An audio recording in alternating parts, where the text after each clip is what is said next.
Hello and welcome to Mommy Dentist and Business Podcast. I'm your host, Dr. Yum. Welcome back, everybody. And thanks for being a part of our community. And I am excited because this is the first episode of 2026. So happy New Year. And to all of our listeners, I'm excited to have the very first episode be with my friend, my colleague, powerhouse mommy dentist, Dr. Aditi Agarwal, who is an official member clinician and multi location practice owner and co founder of Practice by Numbers. Welcome to the show. Thank you. Thank you so much, Dr. Yum, for having me today on this great show, which I hold so dear to my heart. So thank you so much. And yay 2026. I can't believe it. I've been looking forward to 2026 for since June. So I'm like, when the fire happened at the MDiVS Learning Center, I was like, oh my God, this is crazy. But I am just excited for 2026. And I want the listeners to get to know you like I know you as a very powerful, inspirational leader and innovator. In about 2 minutes or less, please tell the audience a little bit about yourself, what you do, and how you got to where you are today. Awesome. Hi, everybody. My name is, as Grace said, Aditi, Dr. Aditi Agarwal. I'm a practicing dentist, 22 years in practice, and I have multi-location practices here in Washington State.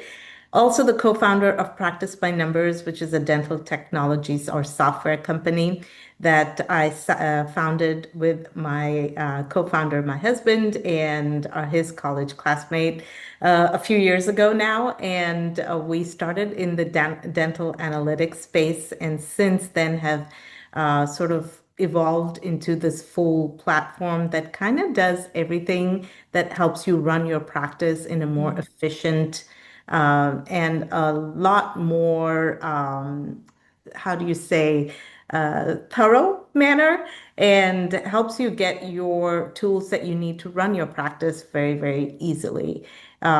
We do data in kinds of two terms, I call it patient-facing data and data that you see for yourself in your practice. So the KPIs that help you run your practice in a more efficient manner. And then, of course, the patient-facing data, which is like the forms, the informed consents, the communications, the emails, the text reminders, the payments.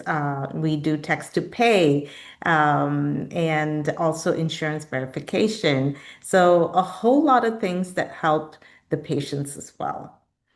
It's amazing what you've built. And honestly, as a fellow mommy dentist who used to own two locations and started a third business while running the two practices, it got to the point where I really needed to focus on that third business. Now, you have co-founder and partners helping you with PBN.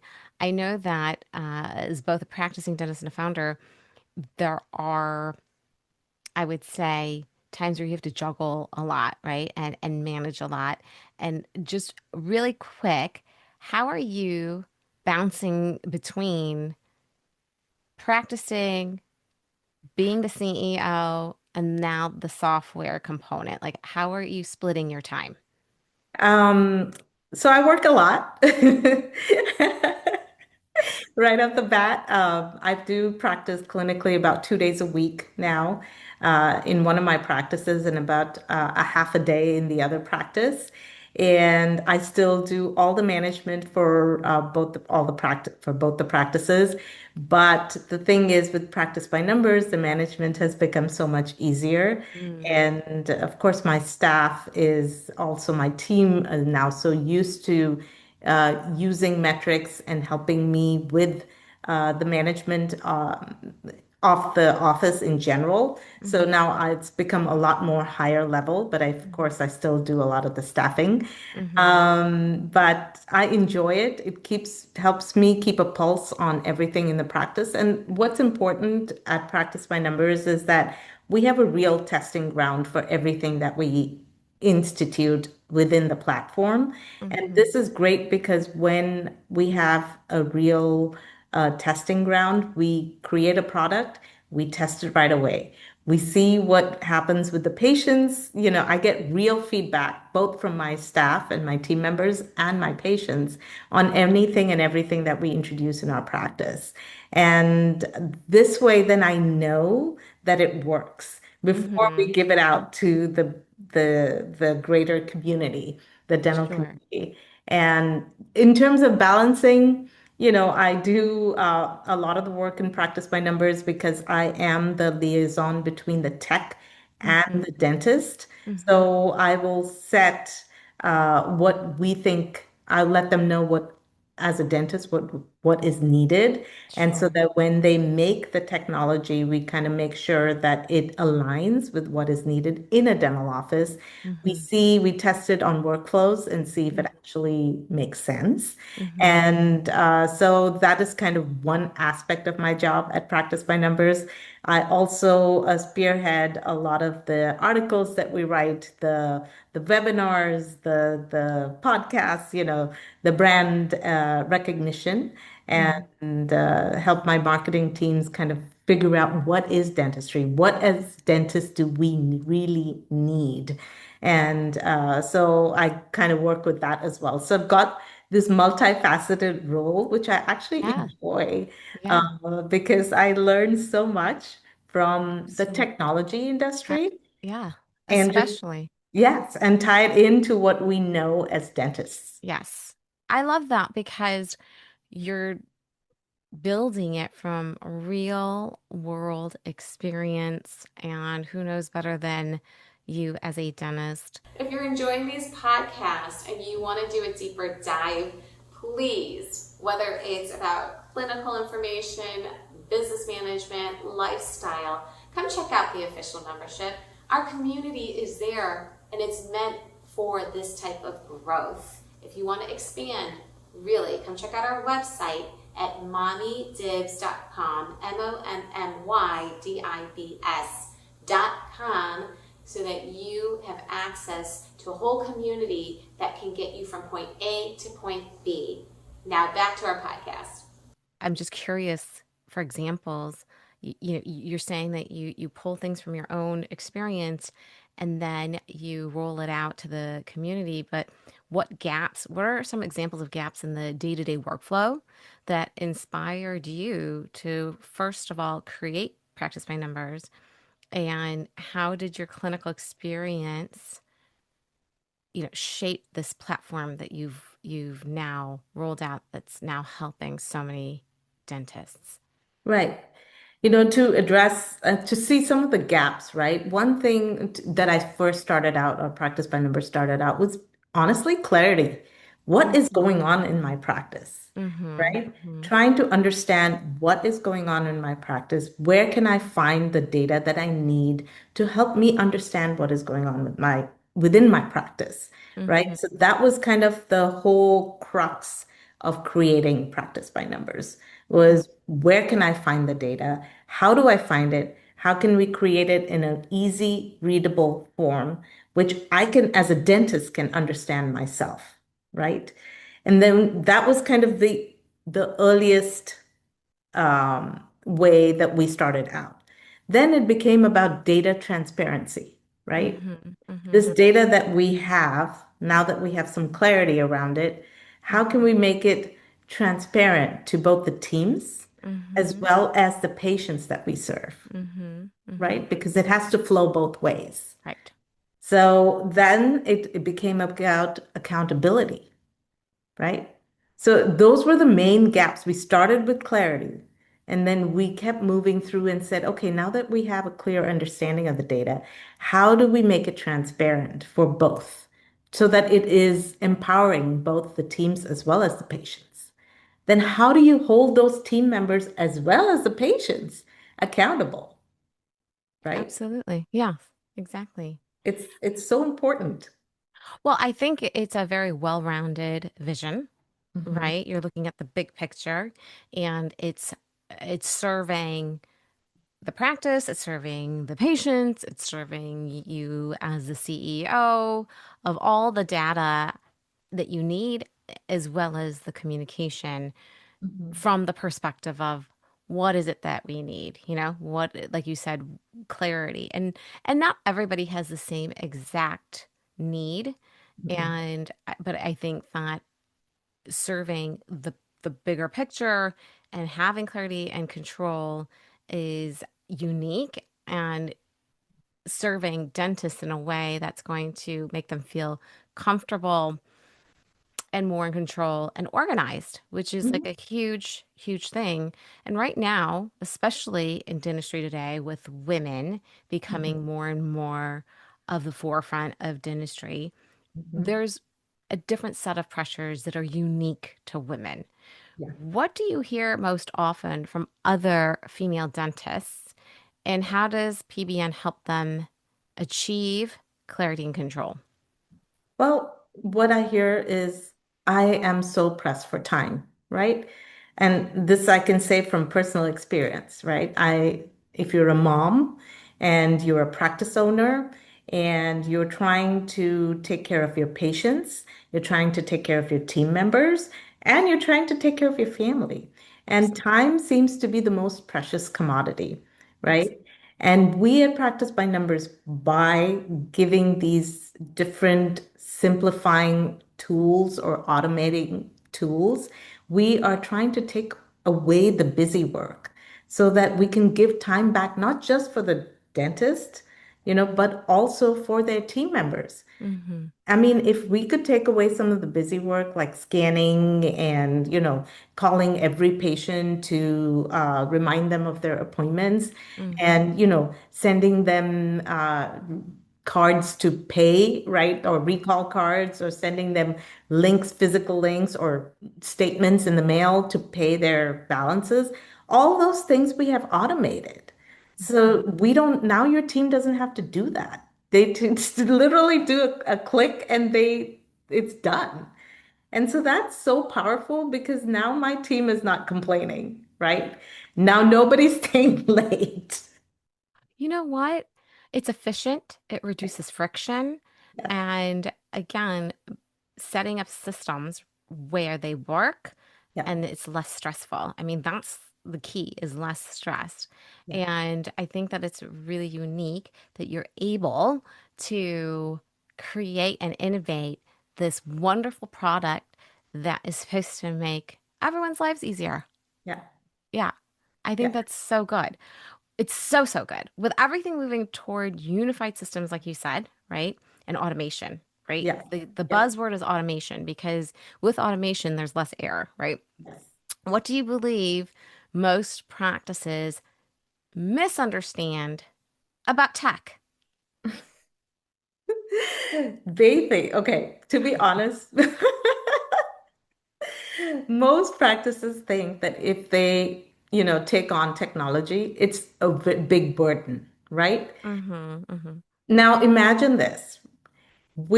Till the rules were passed that we had to go, x-rays needed to be digital, right? We were all heading to the dark room and doing all our solution dance, right? Yes. And and believe it or not, it took a while for people to become digital, right? It's Mm-hmm, the mm-hmm, same with the scanners, right? mm-hmm. Every time there was an improvement, it takes time. There is a learning curve, right? And we need to understand that. But now, think about it. Would you ever go back to that dark room? Oh my God, that stinky Yeah. solution and like peeling the little foil and the different waste. Absolutely not. Right? Yeah. So it's like once you understand that that technology is actually there to help you make your day-to-day life easier and better, and start adopting it and understand that there's going to be a learning curve. There's always a learning curve for no matter what technology you adopt, whether it's clinical or non-clinical. But the fact is that in the end, it made their life much easier, Mm-hmm, right?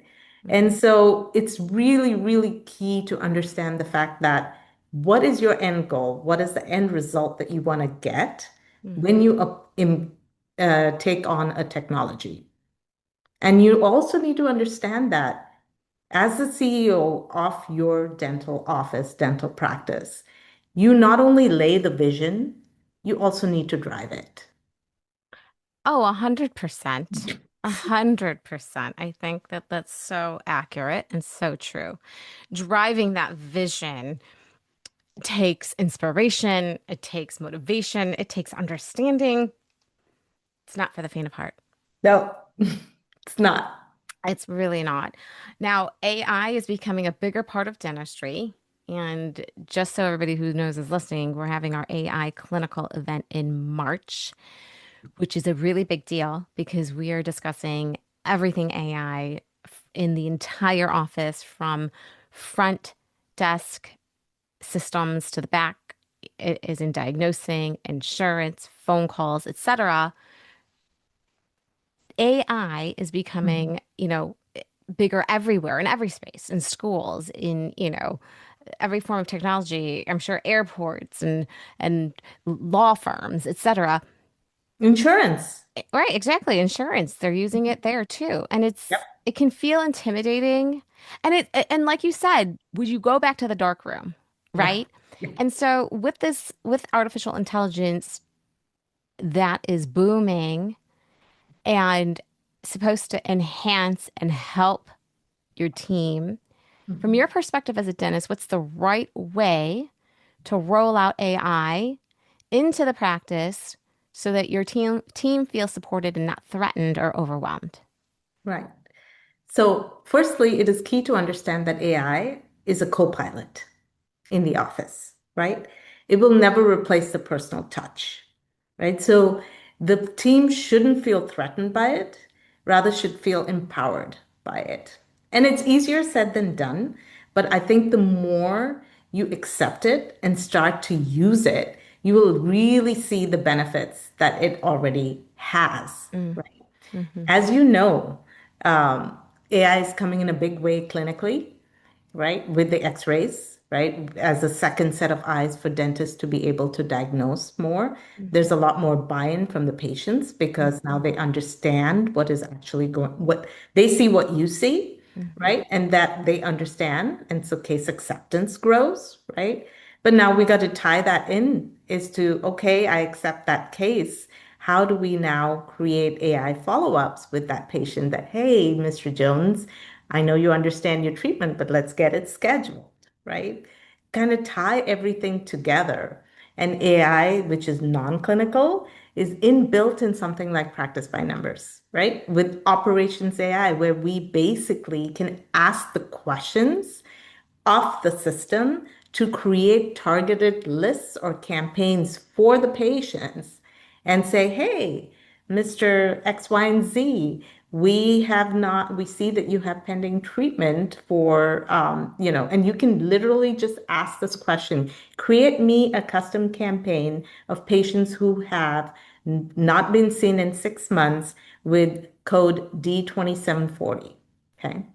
And it will create you a list in under 30 seconds, Incredible.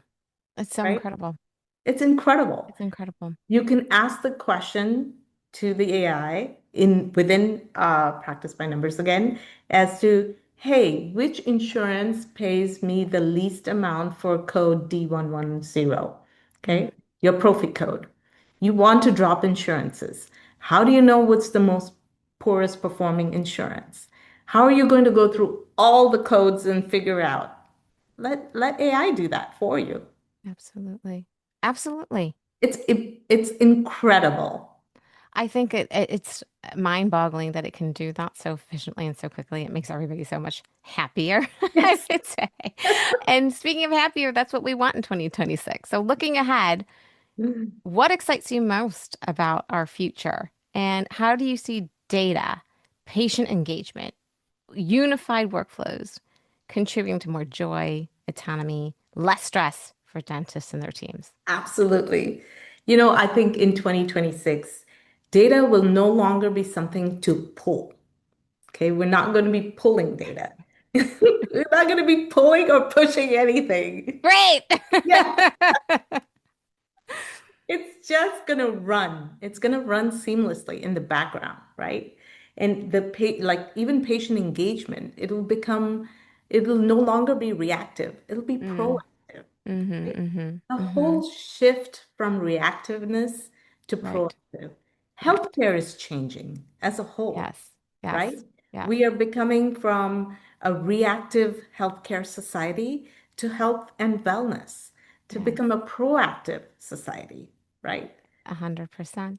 A And 100%. AI is going to just help us get there sooner, right? And data and understanding that it's not like a push-pull anymore Mm-hmm, is going to help us get there sooner.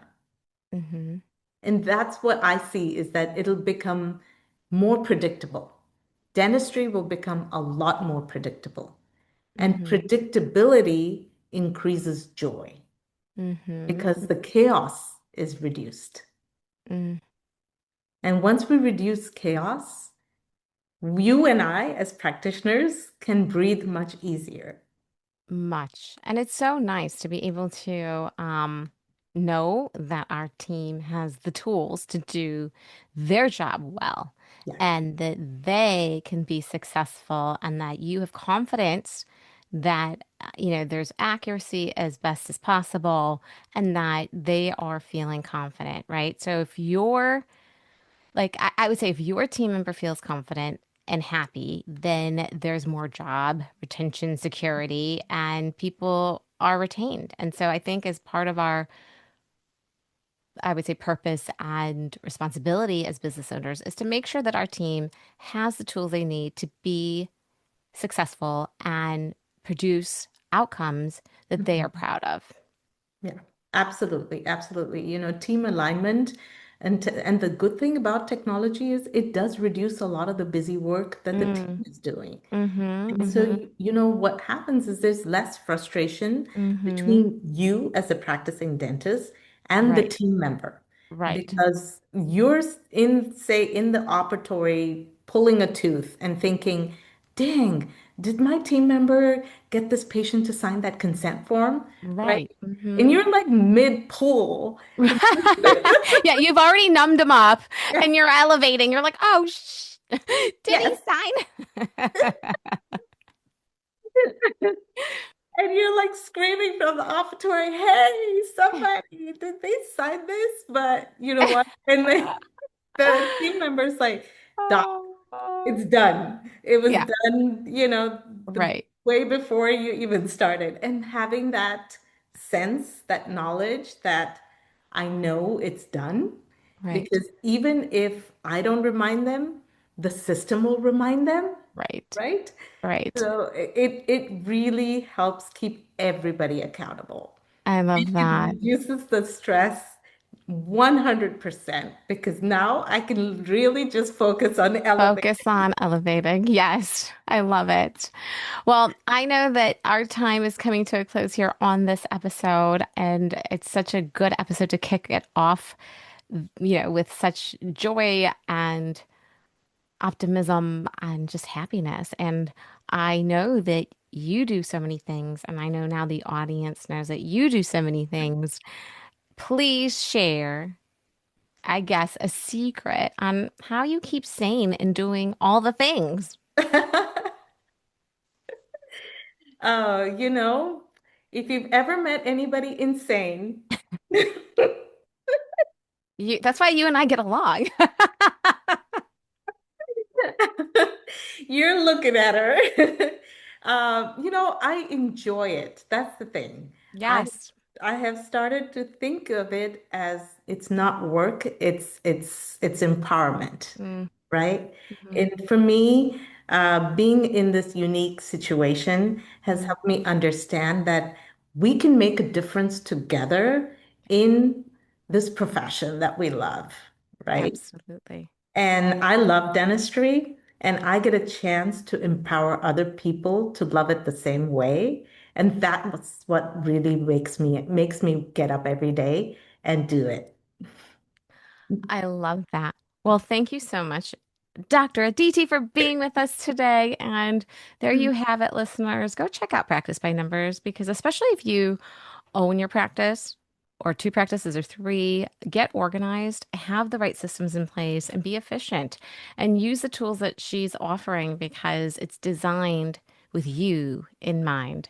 And on that note, don't forget, sign up to be an official member on our website so that you get perks, discounts, all our forms, and opportunity to come to our events. The one event that is only for official members is the CEO Roundtable. We've never once advertised it.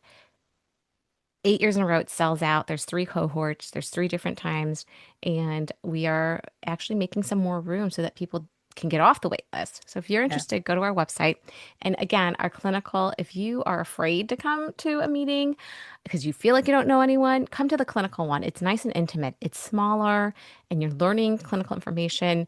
And it's just a really great starter event because the summit can be overwhelming. So come join us. We will see you there. And until then, I can't wait to drop the next episode. Happy New Year, everyone. Take care.